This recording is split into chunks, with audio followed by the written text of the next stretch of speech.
सभी को वीडियो का साउंड क्लियर है?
हाँ बेटा, वीडियो का साउंड क्लियर है? Yes, sir. Yes, sir. Yes, sir.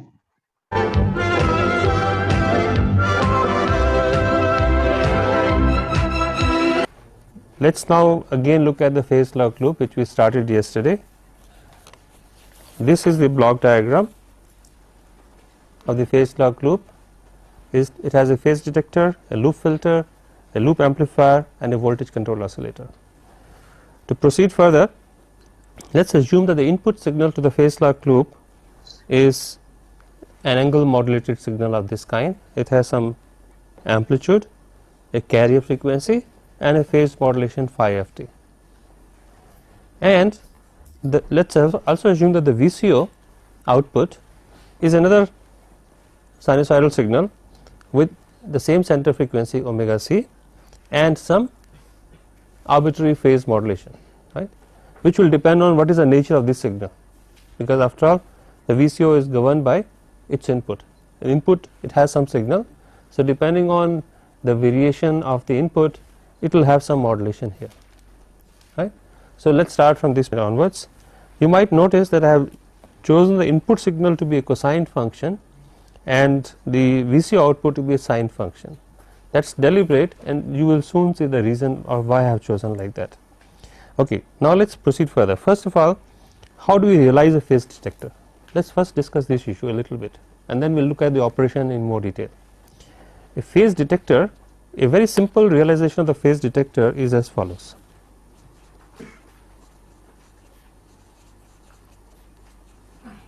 There are many ways of realizing a phase detector, but one of the simplest ways is to simply have a multiplier followed by a low pass filter.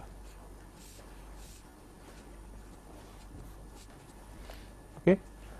So, for example, if your input here is XRT, input here is E sub Vt, right, then the output as you can see, the output here will contain the sum frequency component as well as the difference frequency component. When you multiply these two signals, right, you will get sine into cosine and you can split it into a sum frequency component and a difference frequency component, right, and the difference frequency component will be a low pass component, right.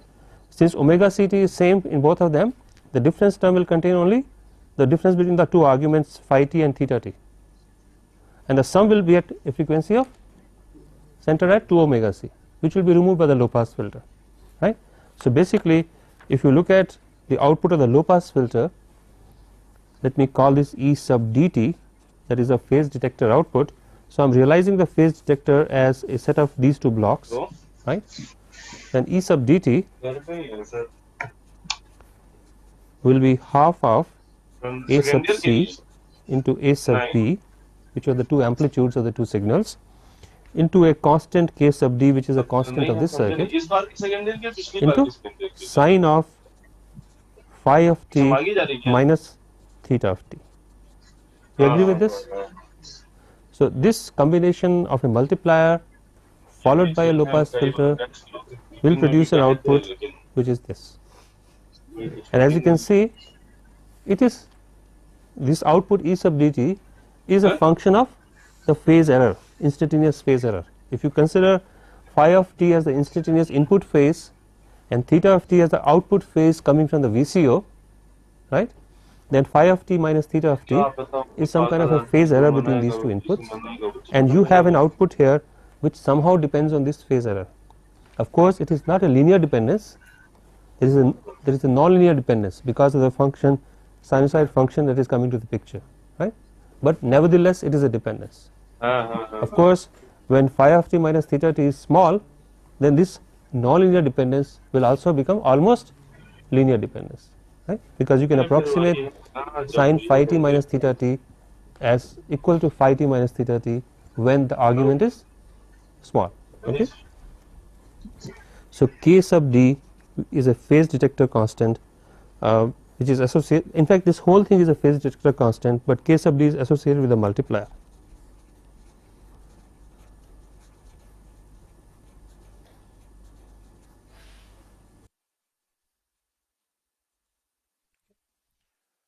Multiplier in the phase detector.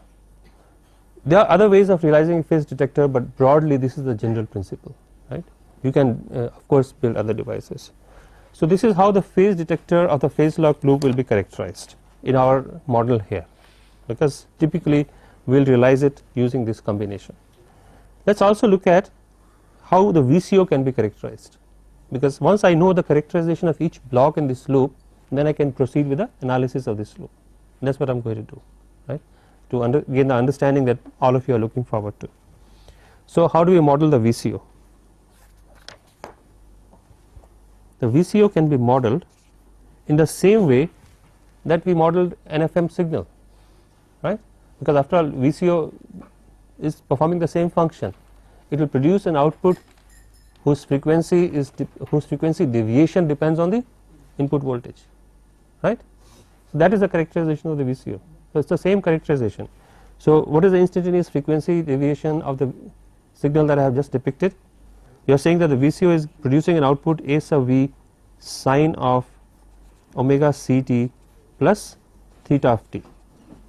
So what is the instantaneous frequency deviation? It is d theta by dt.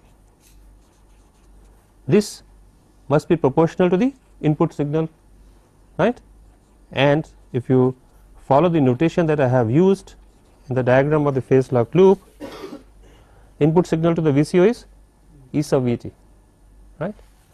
So d theta by dt is some constant, let me call it k sub v, that is a VCO constant times E sub Vt, or if you want to model the phase itself, theta of t is k sub v integral of E sub v alpha d alpha, right. So these are the two equations which will model the VCO, right. The instantaneous phase of the VCO is governed by this equation, which is a standard FM equation, really nothing special about it. So k sub v here is the VCO constant. Of course you can work out what will be the dimensions of all of these constants that we discussed, right. Okay, so we are now a characterization of every component that we need. Of course we already know how to characterize a filter and how to characterize an amplifier, so I do not have to spend time on that. The two new components that we had introduced were the phase detector and the VCO, which we have characterized now.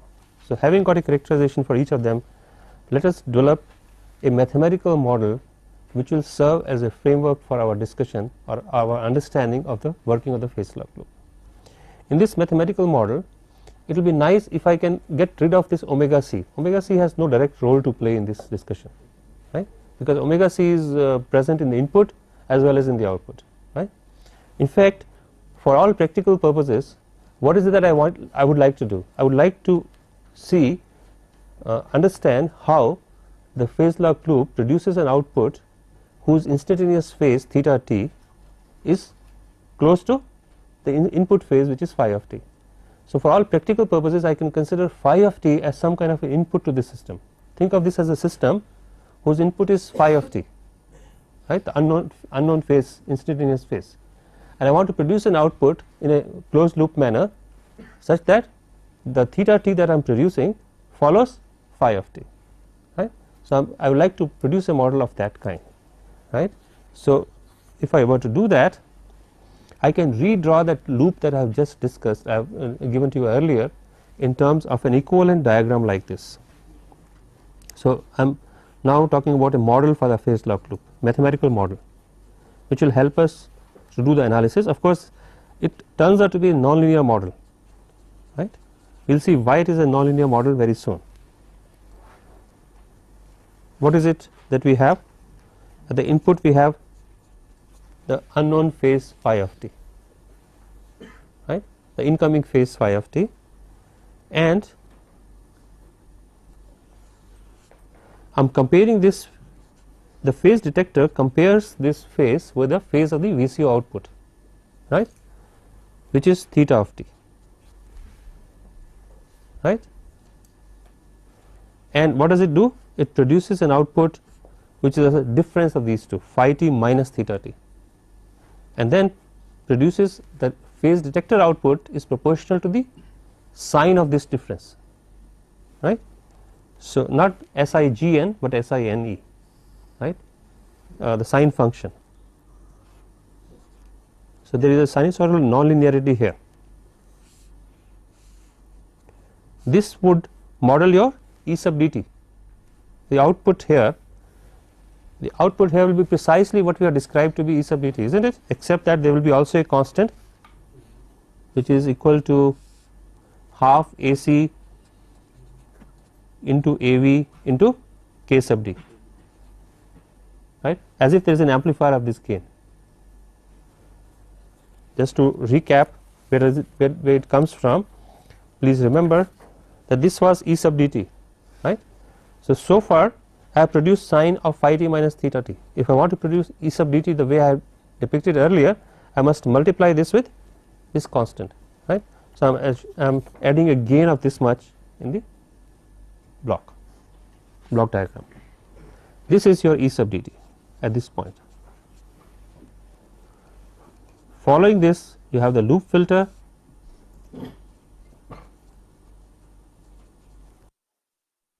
the output of the loop filter goes to the amplifier.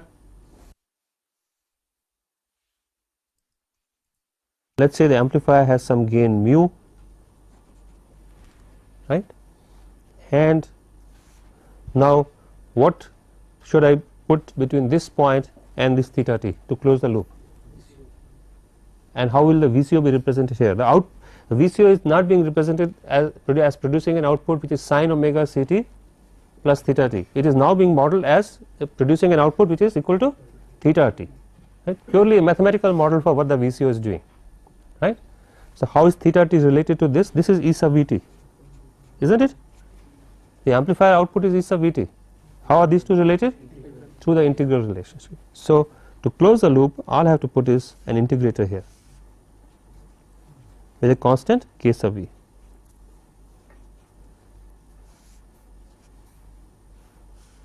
You agree with this? I think this should be fairly clear from the development that we carried out, right. So, this is a mathematical model which you can study to understand how this works and how precisely what it will be able to do and what it will not be able to do, right.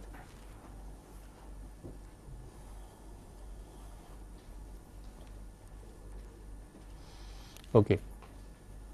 Now, we will do our discussion in two phases. In phase 1, we will assume that somehow the loop comes in the lock, just to simplify our study, right. Somehow the loop is locked, and try to understand when the loop is locked, what is the nature of E sub Vt, right. That is phase 1 of our discussion. Phase 2 of our discussion obviously should try to tell us how the lock actually happens, right. So, should we do that? We will go through the discussion in two phases rather than trying to understand everything in one go. So, in the first instance, assume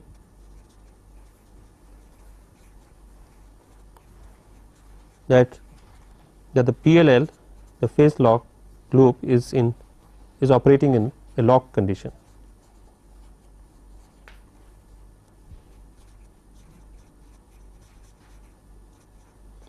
We can simply say that the PLL is locked, which essentially means, what is the meaning of this? This being in a lock condition, what we are trying to say by this is that theta of t is a good estimate of phi of t, right. That is what the lock condition means for us. It may not be exactly the same, but it is a good estimate of the incoming phase phi of t. This will imply in turn that the error between these two, if at all there is a difference, would be small, right. That is the meaning of a lock condition. So, phi of t minus theta of t would be small in the lock condition, right. And if that is so, we can approximate sin phi t minus theta t by phi of t minus theta t. You agree with that? Assuming that this is small. Now, when the loop is not in lock condition, we cannot say that, because this may be considerably large in that case. So, when the loop is not in lock condition, this approximation cannot be used, but when the loop is operating in the lock condition, it is convenient to use this approximation, because what it will do is it will convert this nonlinear model. Why is it a nonlinear model? Because of the presence of this function here, right. Otherwise everything else is a linear. If you look at the input output relationship, it is a linear system. Every block is a linear system, right. This is a simple amplifier, this is a linear filter, this is again an amplifier, this is an integrator, everything is linear, right. This is an adder, right. Everything is linear except for this block. Here the input is something and the output is sine of that. Input is some phi t minus theta t, the output is the sine of it. So, however, if I use that approximation, this also becomes linear. In fact, this goes, this is not even required, right. I am removing this, and that makes it a linear model for the phase lock loop. So, that gives us what is called a linearized model.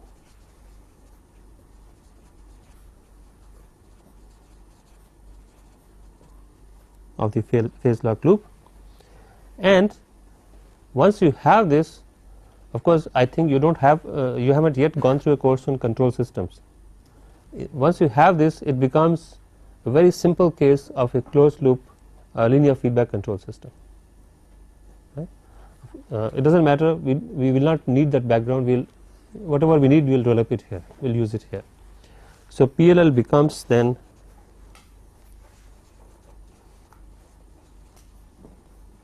a linear feedback control system.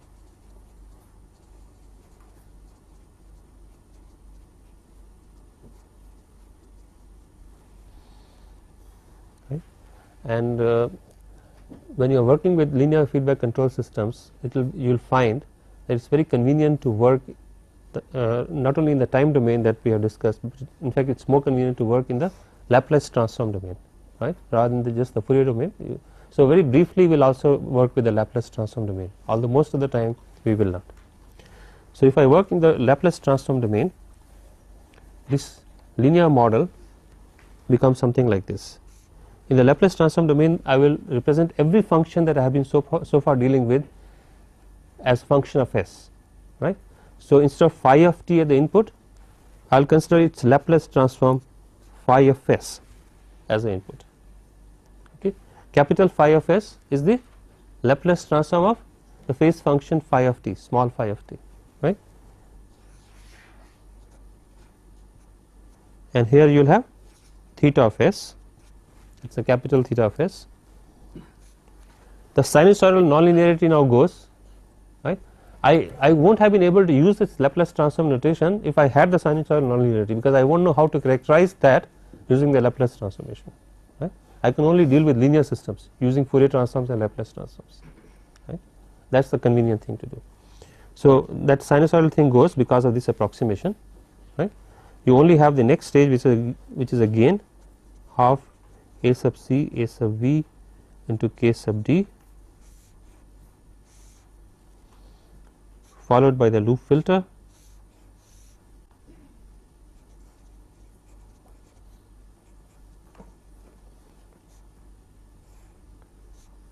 followed by the amplifier, let me simply call it gain mu, followed by the integrator.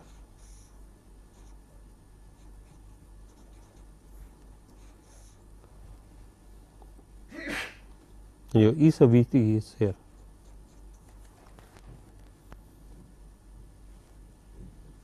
Okay.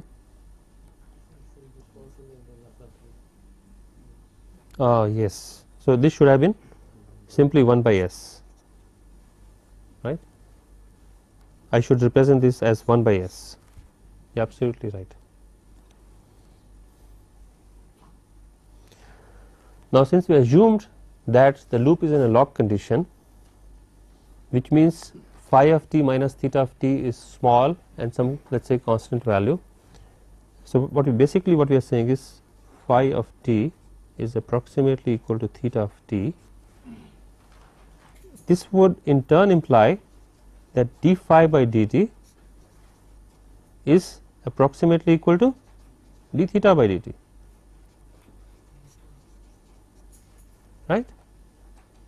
But what is d phi by dt? D phi by dt is proportional to the message signal mt if the input signal is an FM signal, right, and d phi by dt is proportional to, sorry, d theta by dt is proportional to E sub V t, and since these two are approximately equal, what does it mean? That E sub V t would be approximately equal to the message signal mt, right. So, therefore, this output here is my demodulated output, right. This is the point that at the moment you need to understand.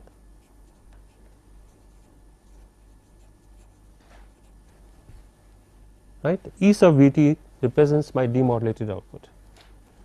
The point, therefore, I can summarize the discussion in the following way. When the loop is locked, since this will be so,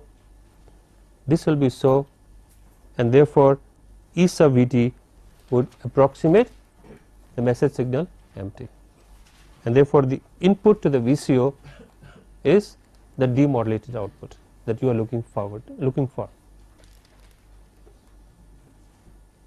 Is that clear? So, we are therefore finished the discussion on what is what I mean, we have to still of course understand the mathematical analysis of this loop, which we will do as we go along, but right now, even without going through any mathematics, if we assume, we can conclude that in the lock condition the E sub the output E sub V t is proportional to the message signal mt that you are looking for in an FM demodulator, and therefore, the phase lock loop in a lock condition works like an FM demodulator. Okay. You all with me? Is there any question, any discussion at this stage? We have to still do the mathematics, right, but without the mathematics this is where it is. Okay. If there are no questions, let us proceed further, and the next step that we have to take up is how does the locking actually occur, right. We have to understand how does the PLL walk into a lock condition, right. So, we like to show that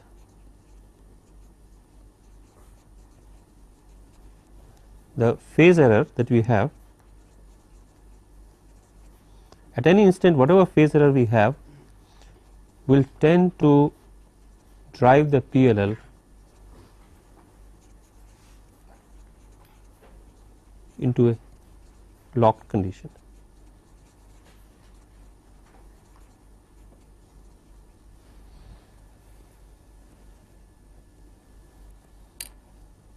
Okay.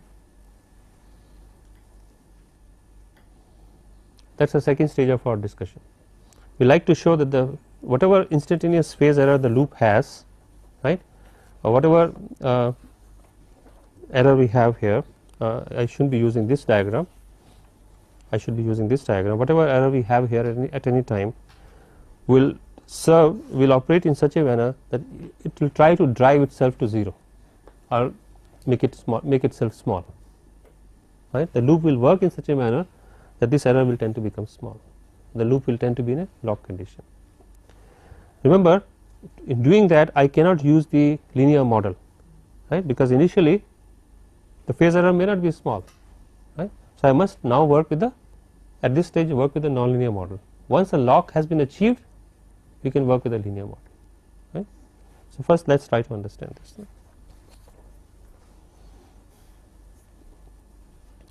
To carry out this discussion, again to simplify the discussion somewhat, I will assume that the loop filter is absent, right. Remember, there is already a filter which is inbuilt into the phase detector. There is a low pass filter there, right, that we are assuming is still there, but the additional loop filter that I have put here, right, is not there.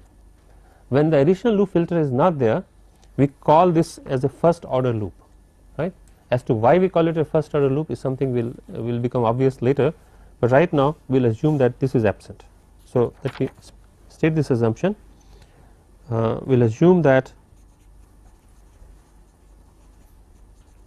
loop filter is absent.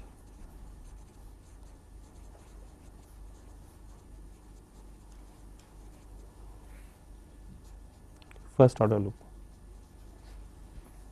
and we will find that the PLL works even when there is no loop filter, and then we will try to understand why a loop filter, in what manner a loop filter might help, right. At the moment we will assume that the loop filter does not work, is not present at all. So, this is for simplicity.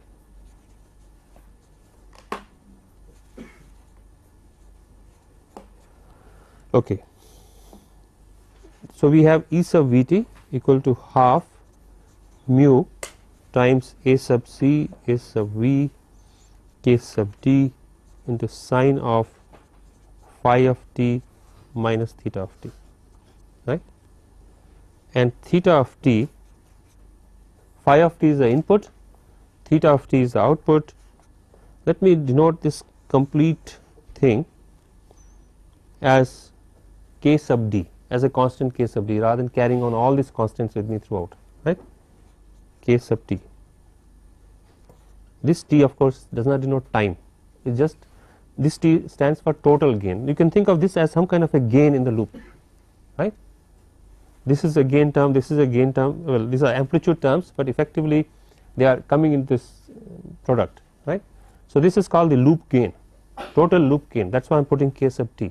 So, do not confuse this t with time, this stands for total. I could have probably put capital T to simplify, but let us keep it small t.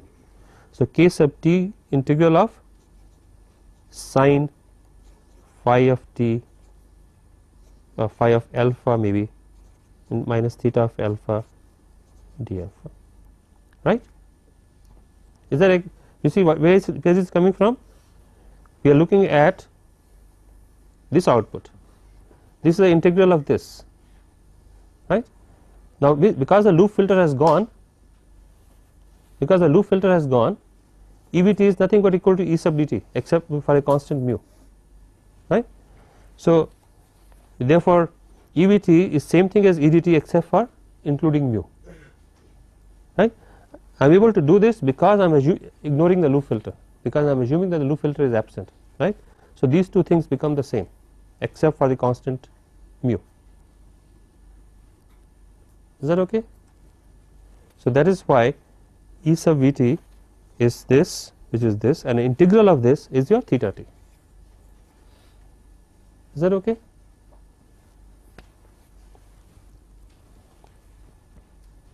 Or alternatively I can write d theta by dt, which is the model for the VCO, this is also a model for the VCO, can be written as k sub t sine phi of t minus theta of t, because this is from minus infinity to t and you are differentiating with respect to t.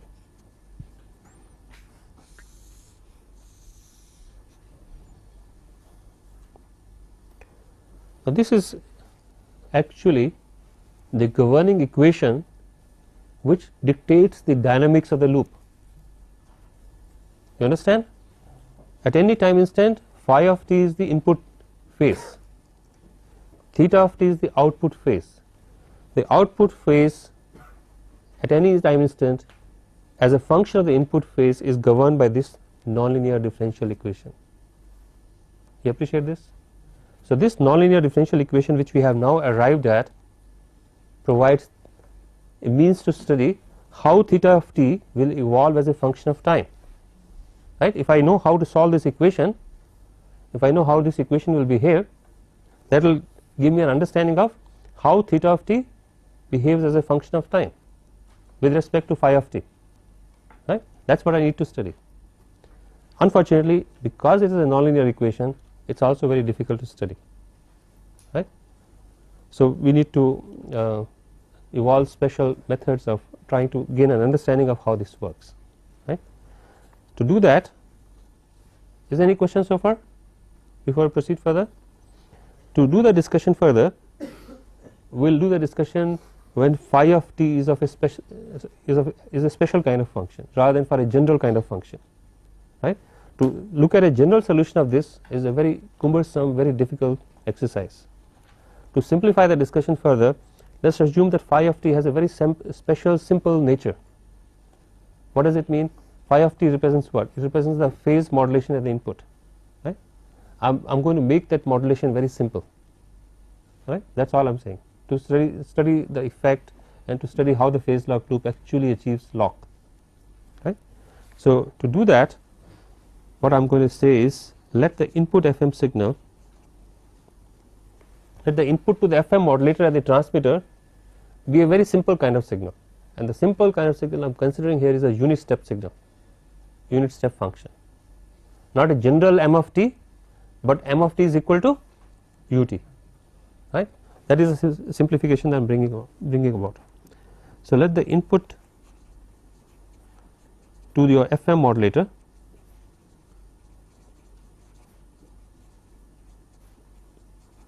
be a unit step function. What does it mean? That your d phi by dt is, well, I shouldn't call it a unit, it's proportional to a unit step function, is equal to delta omega times ut. That is, the instantaneous frequency, let us say that was constant, let us say the input signal was having, the carrier was, the FM modulator was producing a constant frequency carrier signal initially, and suddenly you provide a step change in the frequency, that is equivalent to mt being a step function. Is that okay? So, you are producing a step change in the input signal. So, if you take your mt to be a unit step function such that this change in amplitude at the input to the VCO, input to the modulator, produces a frequency change of delta omega, your frequency deviation, right, and now it becomes, so from Fc it becomes Fc plus delta f, the output, this was mt, but now I am plotting the carrier frequency. Initially the carrier frequency was Fc, and now it becomes Fc plus delta f, right. So, this is a kind of simplification I am talking about. So, this is a step of magnitude delta omega.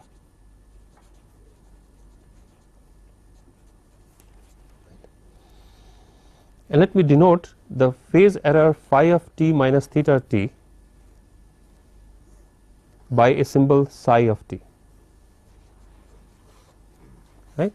I am going to call the phase error. So, let me define psi of t as the instantaneous phase error.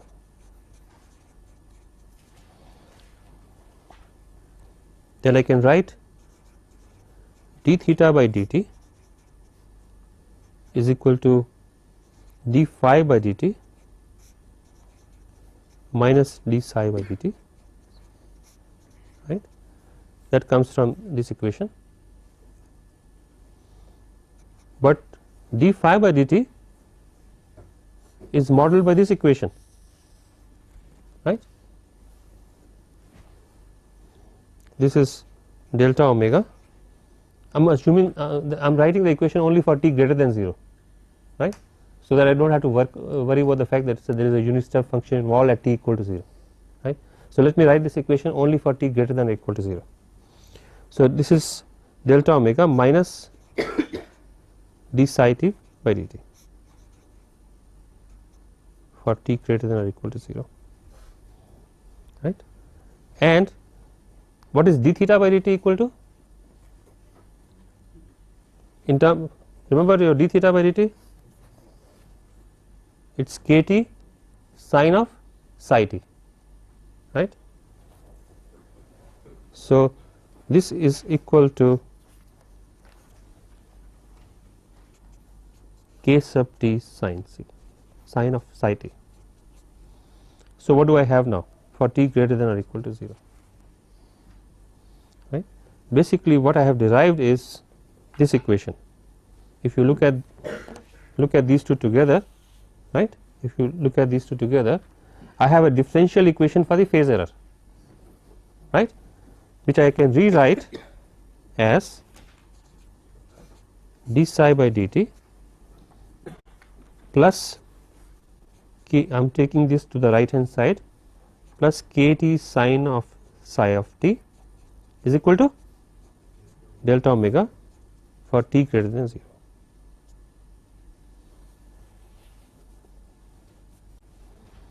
So for the special case when the FM signal is essentially a step change in the frequency at the input to the PLL, the governing equation for the phase error is this differential equation, right, and we like to understand under what conditions will this differential equation imply a movement towards psi of t becoming 0, right. How does psi of t become 0?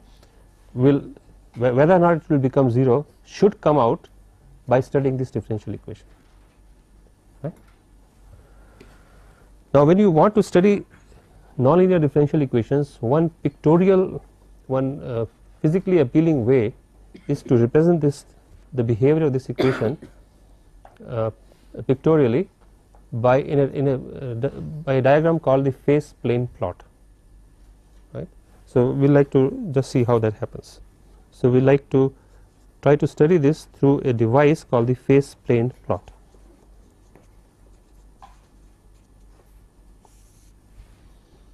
The phase plane plot essentially is a plot of these quantities d psi t versus d psi by dt versus psi of t, right.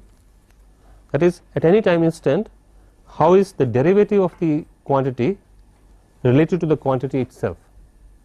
You plot this against this, okay. Think of this as x and this as y and plot that.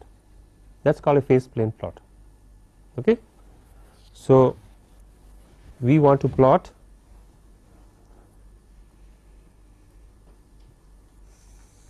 this. X axis is instantaneous phase error. Just we can remove the time dependence so that it does not confuse us. Just plot psi or d psi by dt versus psi. What is the nature of this? Think of this as y and this as x, right. So y is equal to kt times ktx, y plus ktx is equal to delta omega, and you are plotting y against x. What kind of function is this? This is a sinusoidal function, y plus kt sin x, right. What is the value, let us say, for psi equal to 0? Delta omega, right. And so you may have a function like that.